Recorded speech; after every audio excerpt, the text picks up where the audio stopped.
Today, I'm going to show you how to add a privacy policy in Wix step by step in a simple and relaxing way. First, open your Wix editor and let your website fully load. On the left-hand side, click Pages and Menu.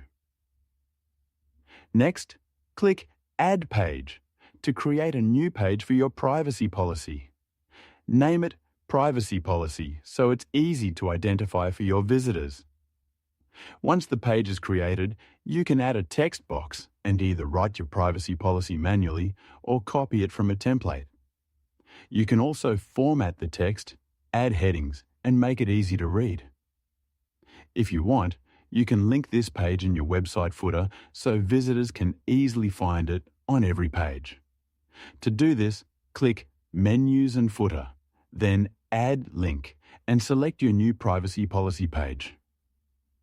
Finally, make sure to save your changes and publish your site. And that's it.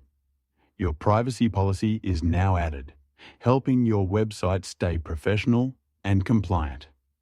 If you enjoyed this video, don't forget to subscribe. And thank you so much for watching.